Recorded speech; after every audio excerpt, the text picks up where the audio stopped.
Welcome to the Marshall Pruett Podcast, presented by Cooper Tires.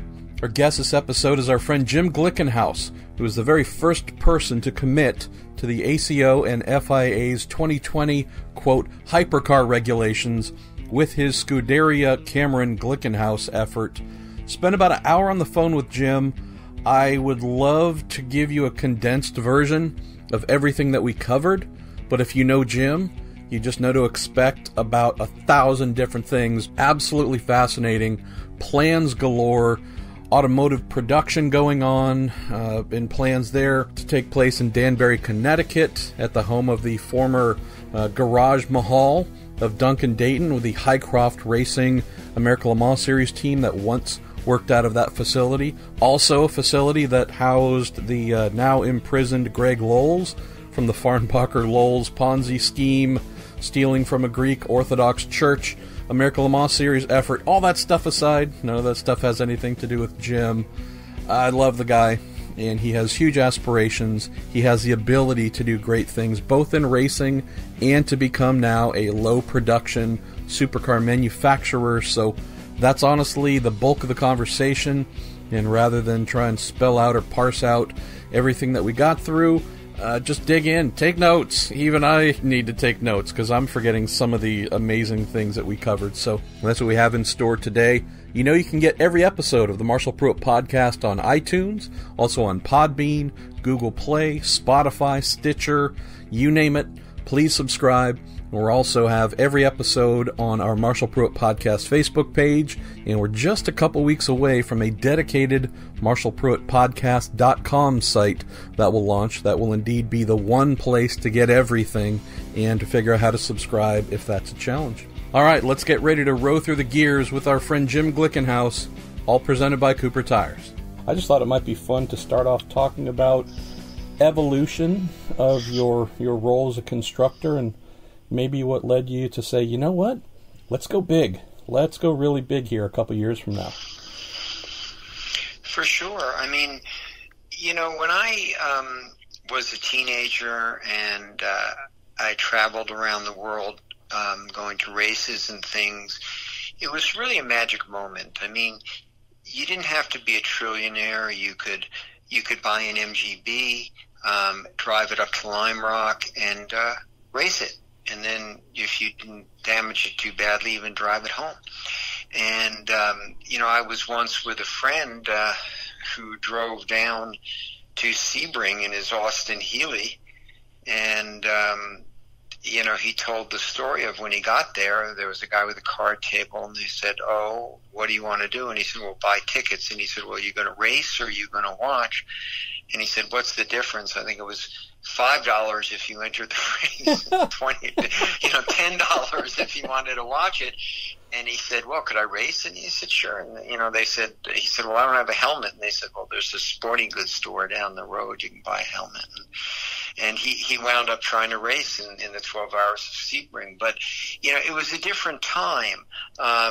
Even the top of the heap guys who had enough money to have Porsches, and even a few guys who had Ferraris, you know, they didn't, they were racers. So if they bought a Ferrari and the motor blew up, they stuffed a 327 Chevy in it and kept racing. You know, none of them had any idea as to that these things would become collectible. Yes. Or provenance wasn't even a word that was used back then.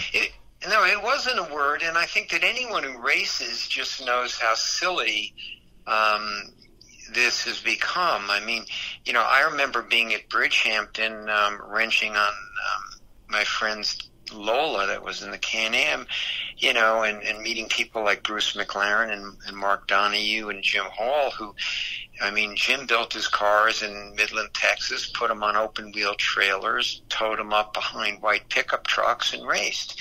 And if the engine blew, they put in another one. If the chassis cracked, they often threw it, you know, in the garbage and put in another one.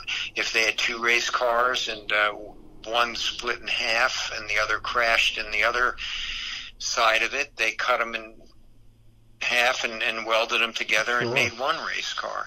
You know, so the idea that one could go to, let's say, Pebble Beach and see a race car that was built 50 years ago, and to try to understand what originality is a little crazy. I mean, I once remember being with Luigi Canetti Jr., who's now Luigi Canetti since his dad passed, and they had the 250 Le Mans LM Ferrari that actually is the last Ferrari to have finished first overall at Le Mans, and that was in 1965. That was a NART car. It wasn't a factory car. And I remember the judges were looking at it and saying, oh, well, those ignition wires aren't original. And, Coco said, well, what are you talking about? I mean, the Ferrari wires were crap. We threw them in the garbage. We went down to Moroso to the speed shop and bought much better ignition wires and put them on. And those were the wires that were on the car when it won Le Mans, because that one was a very original car. Even though Canetti raced it since then, it wound up in the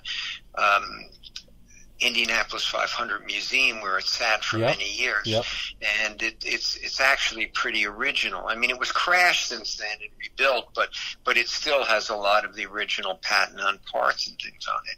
And another judge was exclaiming, "Well, the gas gauge isn't hooked up." And Canetti said, "Well, we raced at Le Mans. We didn't need the gas gauge." I mean, so you have a lot of very strange occurrences, and along the way, racing has morphed enormously. I mean, there are guys who are spending over $1 million a year to race the Ferrari Challenge car. Crazy. Which is just, a little bizarre.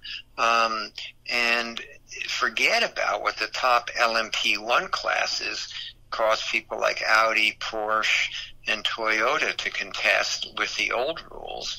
And even though there was a sort of nod, well, privateers can join, it was still extraordinarily expensive, and there was no way, short of just ridiculous BOP, that a privateer was ever going to be able to challenge for first overall against a factory hybrid LMP1 car, such as the Porsches or the Toyotas. And it even got so expensive that people like Porsche said, wait a minute, I mean, we can't just keep spending 300 million euros a year to do this.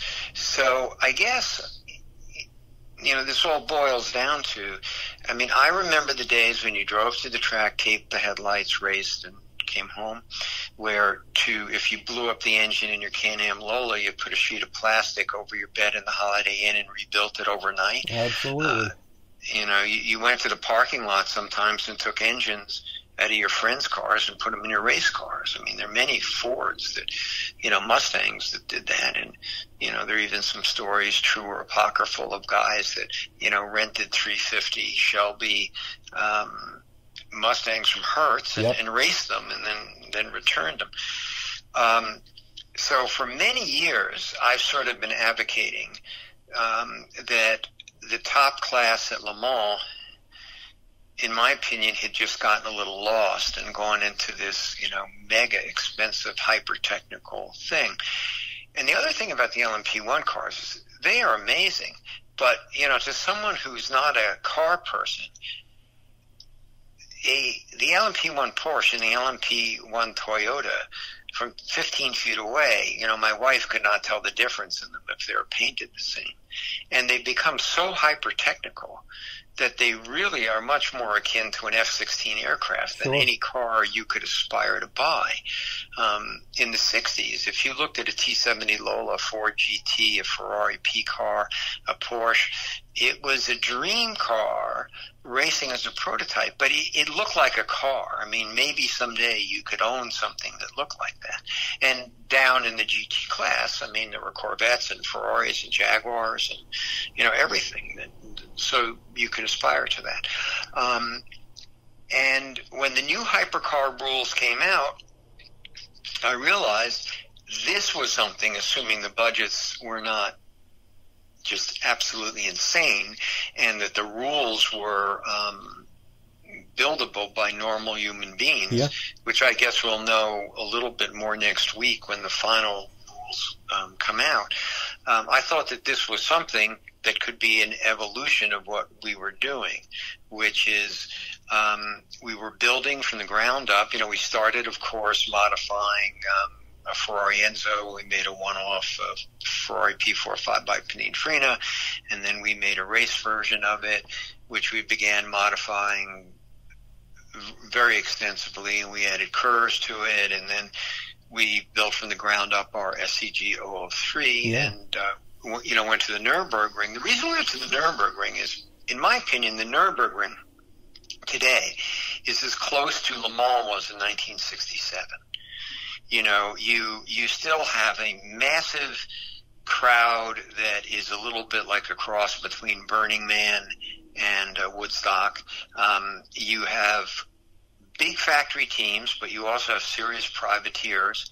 And in fairness to the organizers, while of course they have balances of performance, I do think that they endeavor to give everybody a pretty equal chance. And that's sort of evidenced by the fact that we got the pole in 2017, sure. Which, certainly couldn't have happened if they didn't. And now that we've switched to Michelin, and we're an official Michelin team, I think we have a real chance to do very well this coming year at the Nürburgring. Last year, we were running in third for many hours until the rains came, and then we got wiped out because our rain tires were just not up to the Michelins. But this year we will have Michelin, and I think we have a very good chance. But that being said, the spirit of what we think the new hypercar rules are in the spirit of what the prototypes used to be. They were extreme versions of road legal cars, and I remember one of your mission statements when we spoke years ago when you first announced you were going to get into specialist construction, meaning something brand new that you were constructing. That's one of the things that you said, which I really appreciated, Jim, which was, hey, I miss the days where you would drive your car to Le Mans, make the necessary changes or adjustments to it to compete, and then drive it home. And I'm not saying that Hypercar 2020 is going to be exactly that, but it does seem to fall in line with that ethos you were wanting to get closer towards, when SCG took off as a constructor. So it just, I don't know if I'm accurate there or not, but it seems like that's possibly a big part of the appeal as well. Oh, it's absolutely, and quite honestly, this is exactly what we want to do. We are against long odds and a lot of convoluted bureaucracy that we managed to go through. An approved NHTSA low-volume manufacturer who is allowed to make up to 325 cars a year that are exempt from certain safety requirements, such as active restraint systems, which are basically airbags. I mean, we have to make safe cars, and they have to meet all the DOT things for registration in terms of headlights, taillights. Sure. They have to have safety in terms of seat belts and seats, and the passenger and driver compartment have to be safe, and impacts, which that is completely non-issue. But there was a magic moment in time. I mean, in 10 words or less, Obama started this going in 2015 with something that's called the FAST Act, which was designed to repair America's infrastructure. As part of that, it allowed low-volume manufacturers. The law was written in a very kind of not inaccurate, but loose way. I mean, it said that the cars that you would produce under this had to be intended to visually resemble a car manufactured 25 years ago that you had the legal right to replicate. There's a lot of misconception of this in the press and in different manufacturers. People call it the replica law. It's not a replica law. If you read the act, it's very clearly said intended to visually resemble a car manufactured 25 years ago.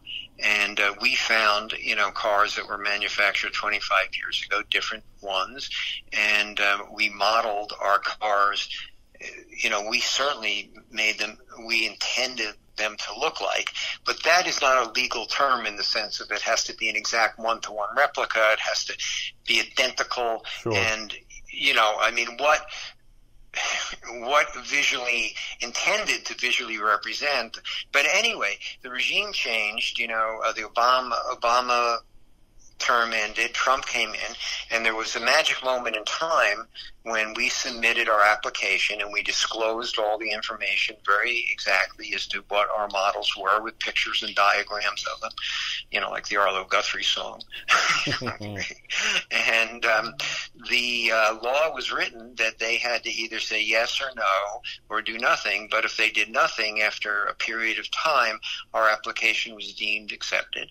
And they did nothing. Our application was deemed accepted. We became an official manufacturer. We were granted the right to issue VIN numbers and all things in compliance with the law. We manufactured cars. Our first one was an SCG 003 road legal version. We gave it a VIN number. It was registered by a customer, and so that's behind us. So we definitely can build these cars. Now, the interesting thing about this exemption that we have, and we believe we're the only people that actually went through it and did it, because I think a lot of people looked at it and said, oh, it has to be a replica, or oh, this, or the rules aren't finished, and since they didn't submit, they didn't start the clock and they didn't go through. I don't know if someone could do it today, or if NHTSA would say we don't want that happening again or whatever, but they're not arguing that we're through. I mean, if you can go to the NHTSA website, you can punch in Scuderia Cameron Glickenhaus. We come up as an authorized manufacturer with all our models listed, and that's not the issue. But what it would enable us to do is we could make a hypercar that meets the requirements of the ACO as we understand it and as we think they will be.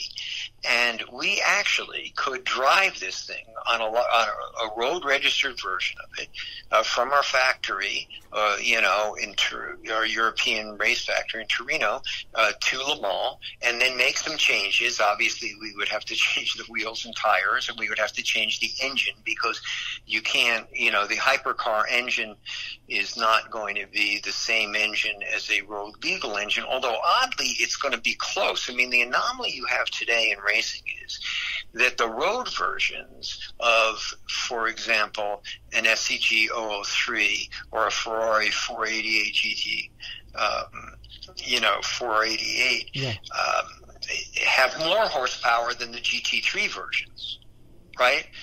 Because they're not, the GT3 have restrictions so that they all race for a BOP of, let's say, between 550 and 600 horsepower, depending on other factors. But as we understand the hypercar rules, you are going to be allowed sort of 800 petrol horsepower, and you will have to have for the rear wheels, and you will have to have a 200 or 250 horsepower front wheel drive KERS system that will be the same for everyone as we sort of understand it, or if a manufacturer makes one, they have to offer it to everybody so that everybody can use this. And that will be allowed on certain points of the track. And then the other thing we understand is there will be some kind possibly of drag, a DRS, drag reduction system allowed on the straightaway. But if you think about it, I mean, our road car could easily have an emissions compliant 800 horsepower engine, so it could really almost race on the same engine that you could have in the road car.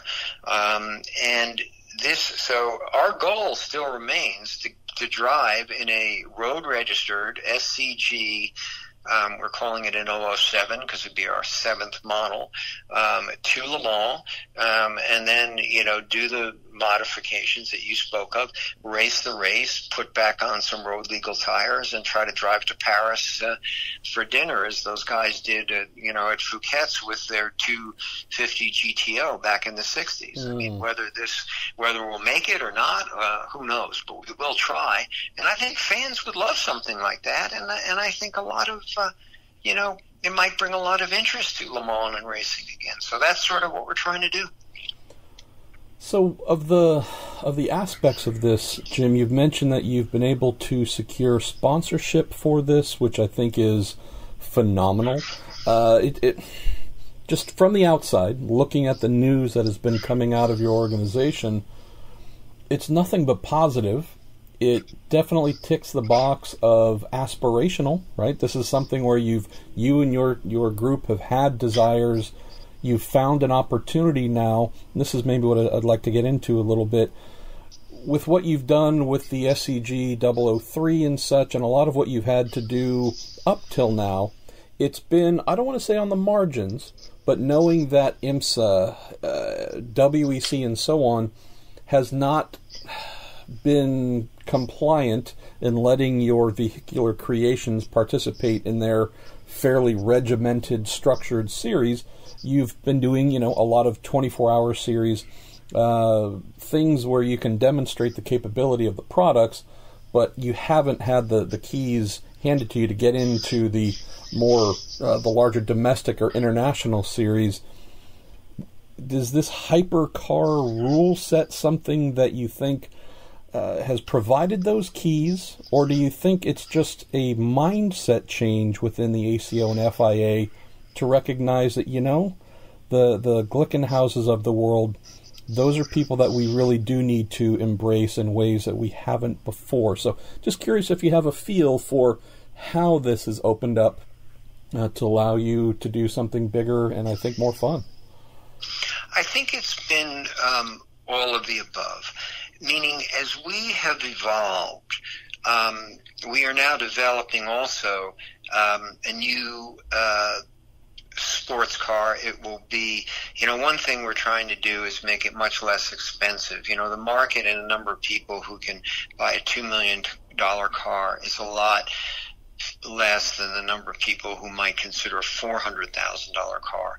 And it's not that, we're making a fortune on a $2 million car. The 003 is such a complicated, expensive car to build that, quite frankly, at $2 million, we will never return the development costs and the cost of building it. So we kind of decided, well, what if we made a simpler, less expensive car to engineer, build, and sell? And we have our all four, which is sort of, visually resembles our Ferrari Dino Competizione, the Dino, yep, that era of race cars. And we made it a three-seater, sort of an homage to the Ferrari three-seater, which they did with one of their prototypes, and of course later on McLaren did with their famous F1. We're building it from the beginning as a GT3 car. It will be legal as a GT3 car because of the numbers we're going to build and offer for sale. So right from the get-go, it will be, our goal is to homologate it as a GT3. That would open us up to being able to race in IMSA as a GTD, although I know they have tremendous requirements before a new manufacturer can enter as a GTD. Financial things you have to do. I'm not sure that we are there today, but at some point we certainly will be.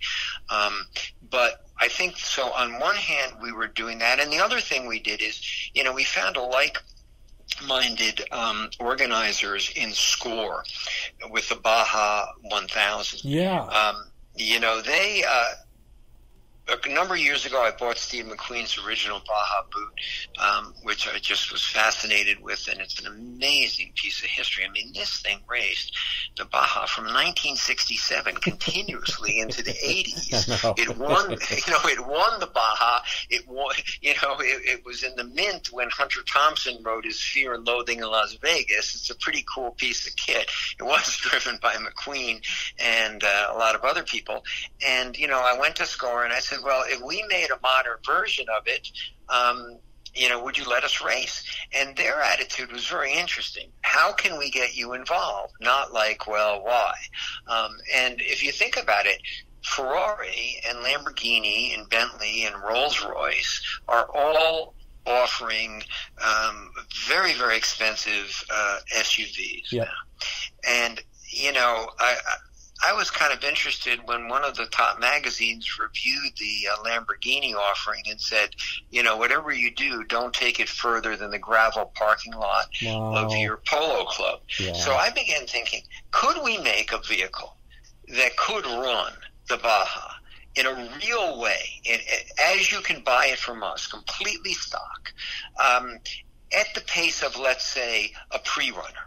Not a trophy truck, because the trophy trucks have no windshields and they're completely not road legal, and there's no way you're going to have a road legal trophy truck that you would enjoy driving. But could you make a vehicle that was, from the SCG perspective of what we do, you start with a race car and then you make it road legal.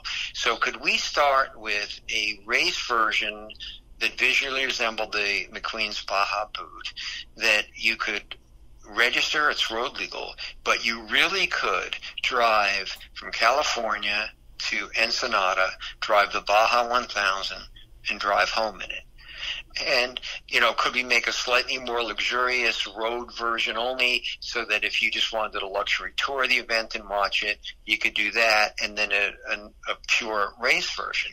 And that, opened our eyes in the sense of the ring was kind of like that to us. I mean, when I had Ferrari P45 and I decided I wanted to turn it into a race car, I went to Le Mans and they said, Jim, it's a one-off. What are you talking about? You can't race it. There's no class you can race it in. But when I went to the ring and I said, I want to make a race version of this car and race 24 hours in Nürburgring, they said, fantastic, no problem.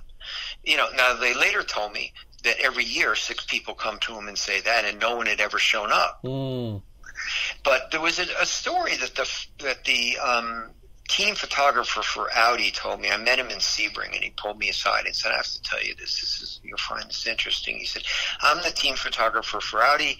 I was at the Nürburgring in 2011, and we were at our team meeting before the race, and the head of Audi Racing was giving a talk, and a bunch of us were sort of standing near the window, and all of a sudden we kind of looked out the window, and more people were looking out the window, and the head of Audi said, what the hell's going on here? I'm talking.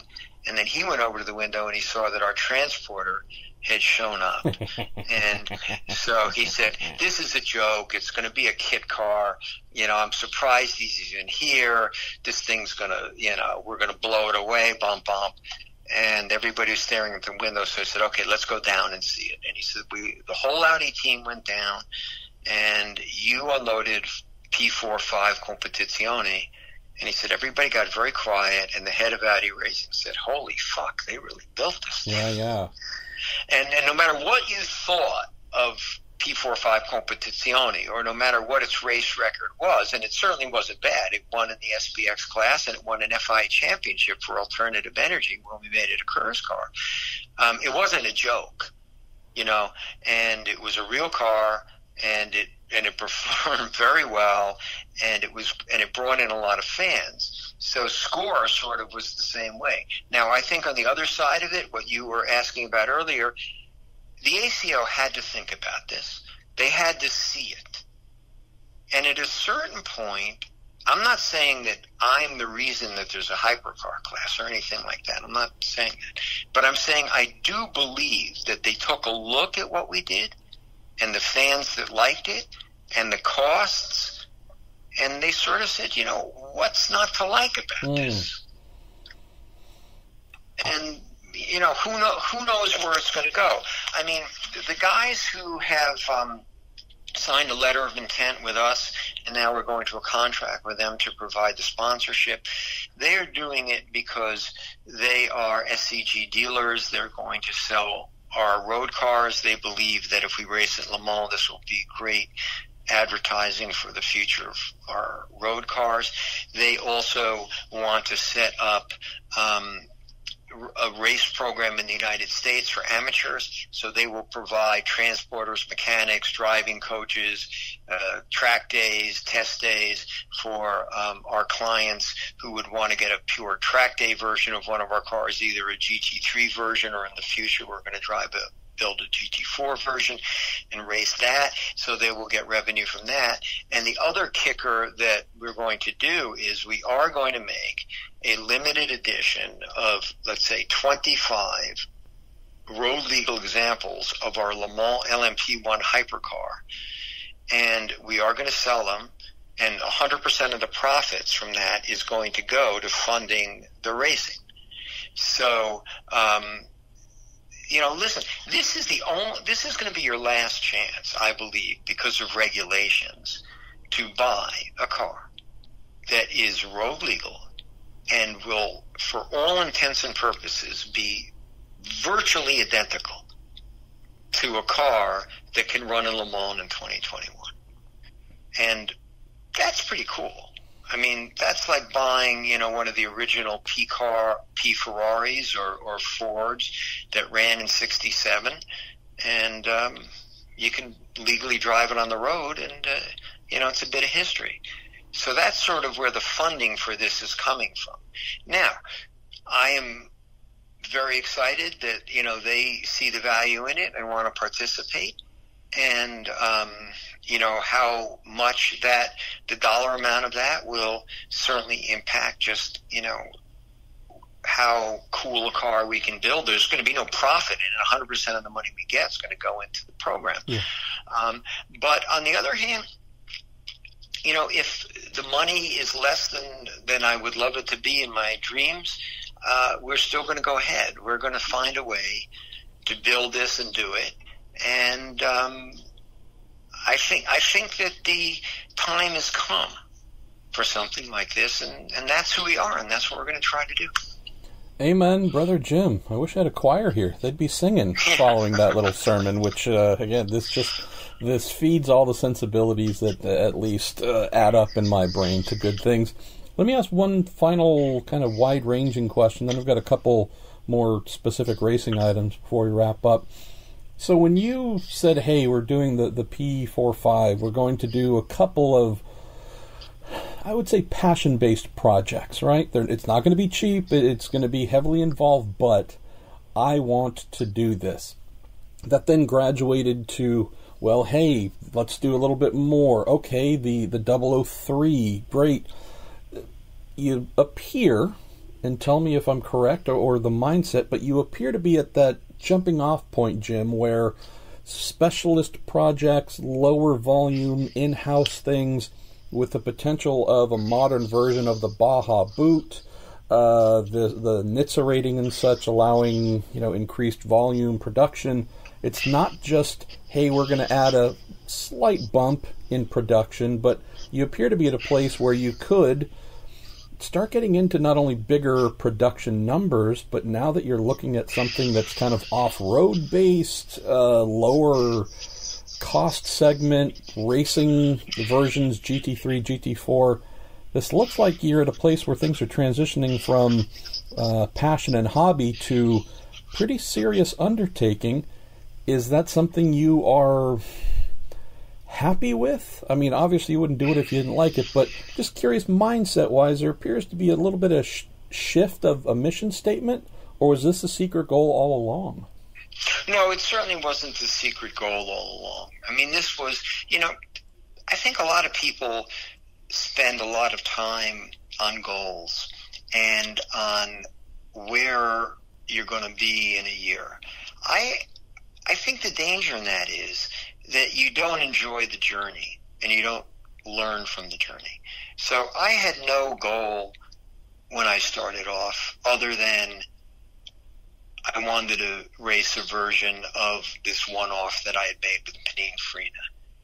But as it grew, I then got to the point where, wow, that was an amazing adventure. Could I take it one step further and from the ground up build a car that could compete with the top factories in one of the toughest road races in the world, the 24 Hours of Nürburgring? Then I got to a juncture and a point where I did have to decide, was I going to keep this sort of as a passion, hobby, adventure, or allow it to grow into something a bit different?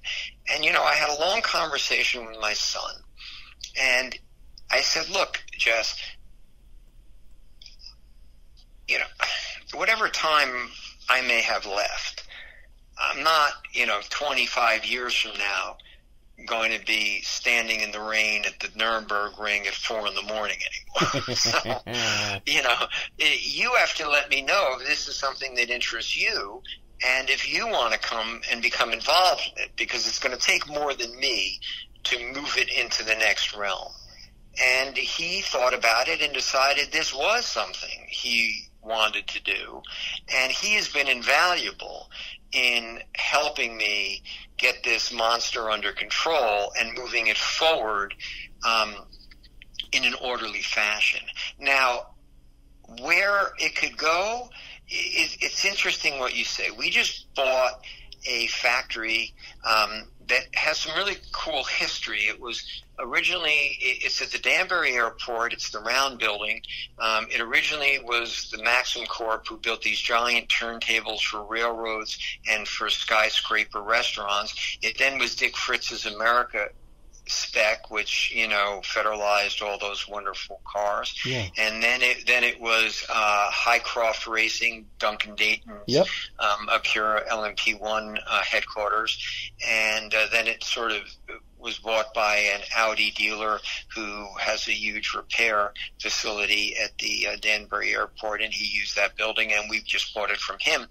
And we are going to completely renovate it and get it up and running. And the first cars that we'll build there will be about a year from now, and they'll be our 3-seater lower volume sports car, the 004S and GT3 car. And the size of it could scale up to 750 cars a year. Wow. Now, what that means is we have instituted the first steps in going beyond NHTSA, in that we are doing the engineering and moving forward to becoming fully homologated, fully road legal. So that would include airbags, and it would include not simply buying an emissions compliant engine and dropping it into your car, but proving, meeting the emissions requirements. We would still be a low volume manufacturer. The next step after NHTSA, which requires airbags and crash testing and things like that, you still can be owned by a parent company. So we would split the SCG NHTSA company, and we would leave that, and it would still make these very small runs of cars, like our LMP1 hypercar, our 003. I mean, someday maybe I would make a small run of road legal, like P45Cs, or something like that. And then the parent company that owned it, which cannot make more than 4,999 cars a year, would be the one for our 004, our Baja Boot, and our Retro Spider and GT4 projects, and they would be completely road legal, crash-tested airbag cars. Now, those things you could never drive to the track, race, and go home, because, as you know, you can't drive a car with an airbag on a racetrack. I mean, you'd be crazy to do that, and it's certainly not allowed in racing. You can't do that. Yeah. So, now, will that ever happen? I don't know. I'll be alive to see it. Who knows? Well, but, having been we'll Duncan's former, quote, garage mahal back in the day, I like the idea of that entire block just turning into a proper American low-volume specialist auto production facility. I mean, that's just... I'm not trying to geek out here too much, Jim, but those are the things that you want to hear in these times, right? Hey, everything's shutting down and downsizing, and we're going to do it, across the seas somewhere. I love the idea of freaking Danbury, Connecticut, being a place that is churning out automobiles, high performance and high tech automobiles. But I love the sound of that, man. That's just another big bonus here. And there are other people who are suppliers who have that dream too. I mean, our composite guys, Fast Forward Composite, build components for America's Cup boats and amazing 52-foot foiling catamarans and things. And so when people ask about the quality of our carbon fiber, you say, well, I don't know, look at Oracle foiling into the wind at 50 knots and tell me if you think carbon fiber work is pretty good. But the other side of it is that, look, electric cars are they're coming. There's no question they're coming.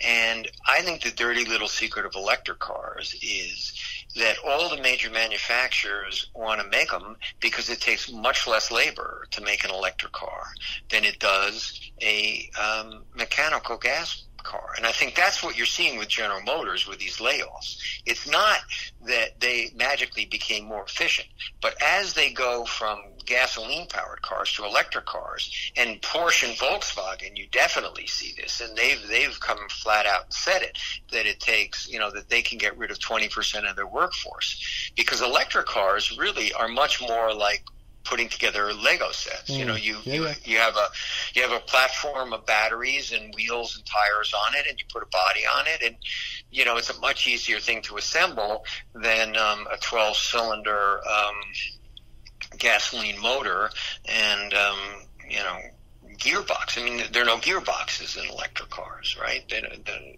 conventional gearboxes are the ones that we have. So the one thing that I think SCG could become, it could become absolutely an American company, which I think, as Carroll Shelby was and Jim Hall were and Briggs Cunningham were. I mean, we stand on their shoulders.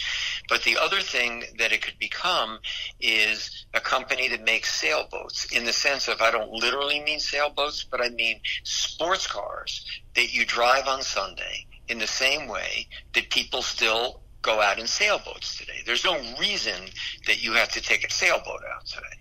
It's not, the Cutty Sark is no longer transporting barrels of scotch to the United States. Those things go on monstrous container ships that belch unknown amounts of CO2 into the environment. But we can make the equivalent of it, and sports cars can go back to being sports cars that people bought to tool around in, take someone they care about, pack a duffel bag, and drive along the PCH and stop at Santa Barbara and go into the ocean and go surfing and go to a motel and drive down Route 66 and have a good time. And we don't need a lot of people. Meaning, you say, could we go to 750 cars a year? Well, yeah, we could, but still, it would be a half hour's production for many car companies. Absolutely. No, and I appreciate the spirit behind that, of trying to represent something that has fallen out of sight and out of focus. So again, that's I just think one of the many reasons that folks who have followed along this journey with you, fans, just those externally, have really come to embrace what it is you're wanting to do beyond just the vehicles themselves, beyond a four-wheeled creation, but just, hey, the feel, the spirit behind this. This is something that we're really engaging in, and I think it needs to become more and more part of what we do in sports car racing and also sports car production too. Not just status symbols, not just what's the latest thing that's going to cost me all kidneys and all major organs to pay for. What is something that I can enjoy that just feels good and speaks to something inside of me, instead of, look at the latest, call it fashion accessory that I've acquired that others can ogle for the sake of that. Jim, let me jump to a couple of quick questions before we close here. We've asked a couple of our listeners to share some thoughts or questions they might have.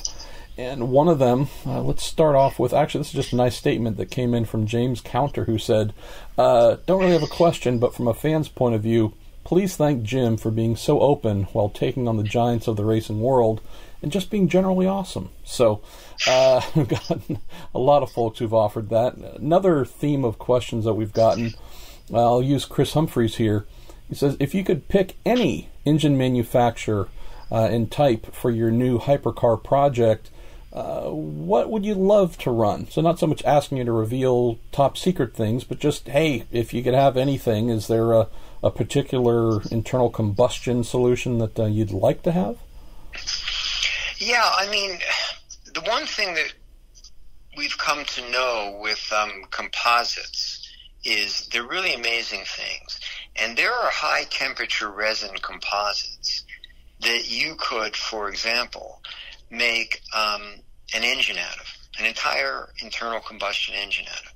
And the advantage to it is that, one, they would be very lightweight, but two, they would save enormous weight in that they would not need to be liquid cooled. You would still need oil to lubricate the moving parts, but you would not need to cool them, meaning these high temperature resins, they make afterburner shrouds on aircraft. So they would stay incredibly warm, and you would put fins on them so they would be somewhat air cooled. But it would be an amazing adventure. Now, the next thing would be in heads and valves, and I think we are already getting to this with people. Look, the first use of this was, of course, in, people who made pneumatically operated intake and extake valves. I mean, if you now look at fuel injection, there are no carburetors mixing in air. You have direct injection right into the system of fuel.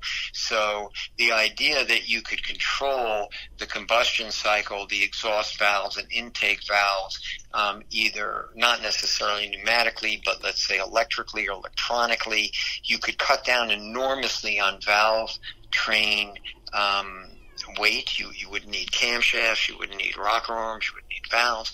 They would just simply be electrically operated valves, which could be operated by the engine ECU. But, the interesting question, that begs another question. With the money that's coming in for development, there is huge money coming into development for electric cars, battery systems that are going to be more efficient, supercapacitors, carbon fiber that can hold electrical charge, so you could literally store some of the energy in the body parts and things like that. The engine development, I don't know if the money is going to be there to do something like I am thinking about. It's like, is the money going to flow purely to electronics and people are going to, because the interesting thing is that I've come full circle. When I started racing, I raced, cars that were powered by 327-inch Chevy motors. And it very well may be that I'm going to go to Le Mans with a small block Chevy of some sort. You know what I'm saying? Yeah.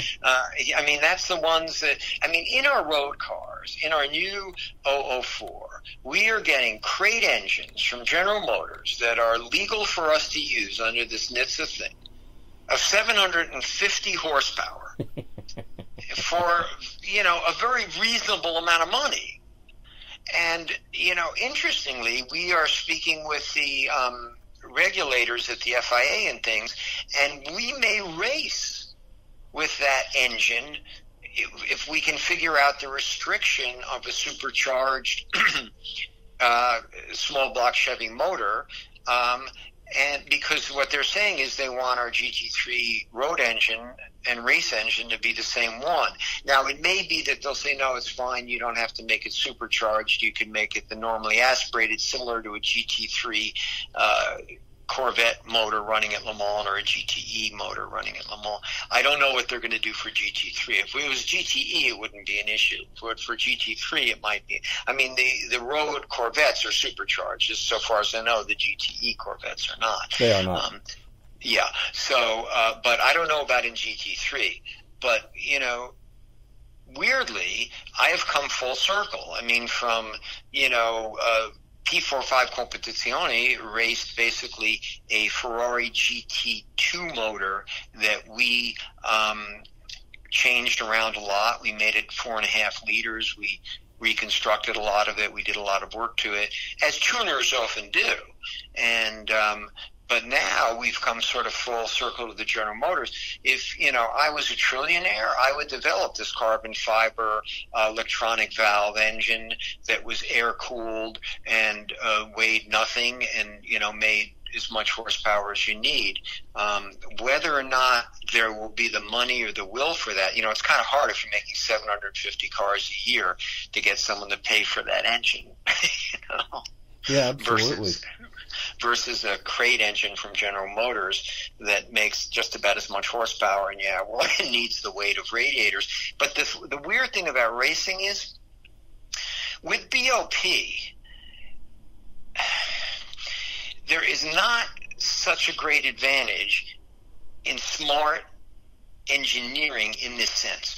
If you look at the SCG 003, it is we race with the most ballast and the least horsepower of any other GT3 car in the world on our BOP at the Nürburgring Ring, and we still sometimes get the pole and run in the top three. So what is that telling you? If we had equal weight, the same horsepower, we would be the fastest car on the planet, because we're very aerodynamic and we crunched the GT3 rules, and our fin is the minimum height, and we've sculpted away mass. We also have one advantage. When they build a Ford GT, they have to make a cockpit that's theoretically big enough to fit two 260-pound guys. We don't. So nice. We can minimize the frontal area of the car to the GT3 regulations, but Ford can't do that, because then the road car they sell would be too cramped inside for some of their potential customers. But having said all of that, when we run at the Nürburgring and Bentley came with their GT3, well, they BOP'd the Bentley and us together, so we were pretty much the same. But so that becomes the question. Is it going to be worth it to do the incredible amount of engineering that it would take to make a carbon fiber engine like I just described and save all the weight on radiators if all they do is make you put that back in ballast? That's the problem. And that's the stifling that sometimes the BOP does, where it doesn't encourage people to go out and to do really amazing trick things, because they're not going to be any faster. Well, that's a great point. I've got a question here from James Counter, which you've delved into a bit regarding potential GT3, GT4 cars. And James, I'll tweak the question a little bit since you've answered some of it, but James is asking about North America and whether, after competing largely in European-based endurance series with your cars, whether with some of the expanded production plans, new model lines and whatnot, whether there might be a greater focus on North America trying to have a complementary, I don't know whether it's factory or customer efforts in IMSA or maybe World Challenge, but something where, as you're ramping up as a low-volume manufacturer, you want to make sure that there's some sort of representation here at home in endurance racing series with your cars. Absolutely. As part of this, we are going to also our dealers are going to form Glickenhaus North American Racing. And this will provide GT3 and GT4 cars, which, as you said, would be eligible in World Challenge. And the GT3s would be eligible in IMSA as GTDs.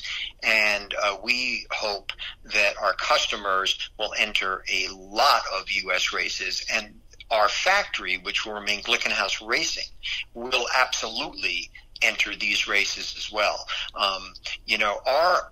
My goal, and it's a bit of a pipe dream, because IMSA and the ACO will not make a common prototype class, it looks like, unfortunately. Yes. The only car that you could race, Le Mans, Daytona, Sebring,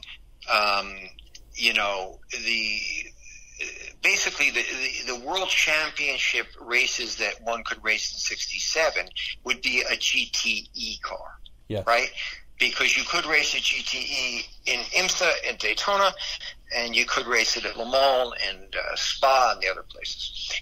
But in the top class at Daytona, you have the DPIs, right? The Cadillacs. And then it looks like at Le Mans, you will have the hypercar class. Now, this would have been a wonderful chance to combine that together, I think. But it does not look like that's going to happen. But, my dream is to someday, in the same year, with as close to the same car as possible, race Daytona, Sebring, Le Mans, and the Nürburgring, and Spa, and Fuji. I mean, the great endurance races that one used to do. I don't know if I'll live long enough to see something like that ever happen, but yeah, that's our goal. But we will have, and the other thing that we're trying desperately to do is to bring the cost down.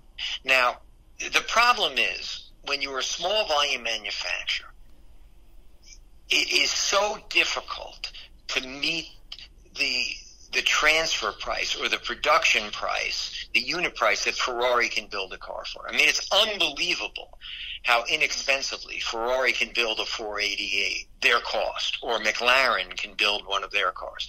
We are nowhere near that. And that makes it difficult for us. Well, people say, Jim, your 004 is more expensive than a 488. And I'll say, it is. But this is what I have to charge to be able to do it. And look, it's pretty cool. It has more horsepower, and it's a 3-seater, and I think it looks nice. And we have customers who want to buy it. We don't need to sell 5,000 of them a year, which is, some of the volumes that Ferrari's getting up to with their 488s worldwide. But the other side of it is, for racing, we know we have to offer a car that is cost competitive. So our GT3 will be priced under a 488 GT3. Our GT4 will be priced at or just under an AMG GT4. And as we are able to do that and sell more cars, we can bring those costs down. My goal is to bring the prices down so we can race more and have more people using our cars.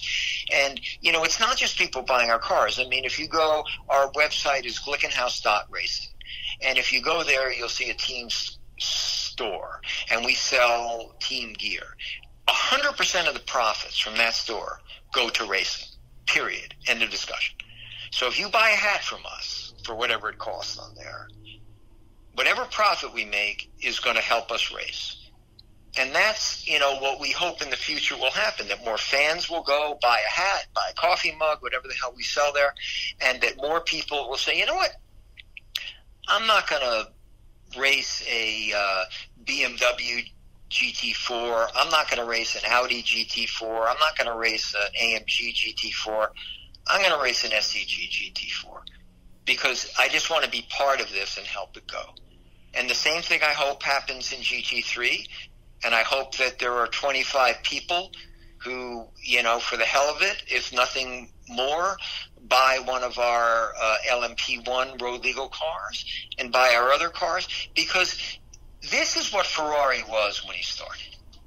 He built race cars to go racing, and he built road cars to fund it.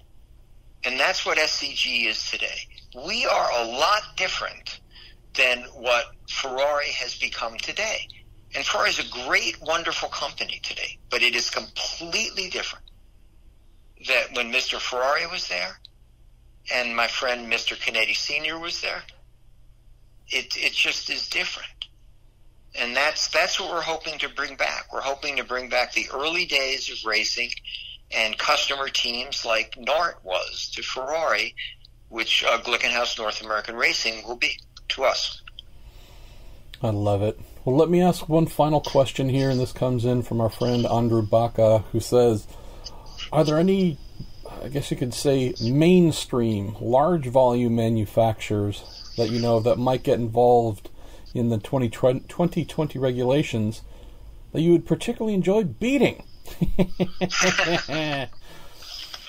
Well, sure. I mean, we would love it if Ferrari entered and we beat them. But, I think sadly, of all the companies, Ferrari probably won't enter.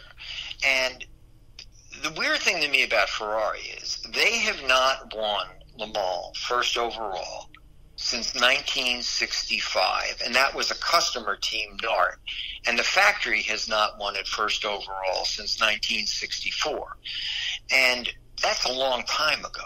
I mean, the wonderful thing about Porsche is they are racers. They race everywhere, and they love racing. And frankly, I think 70% of every Porsche ever built is still on the road. Yeah. People drive them. They crash them. They fix them. They race them.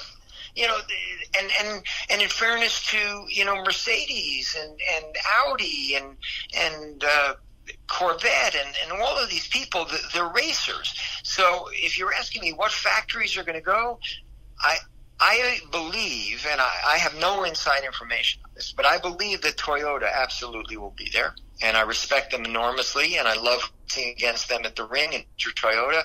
And I have met at the ring, and he's a great guy, and his company's a great guy. And while they do, I look forward to that.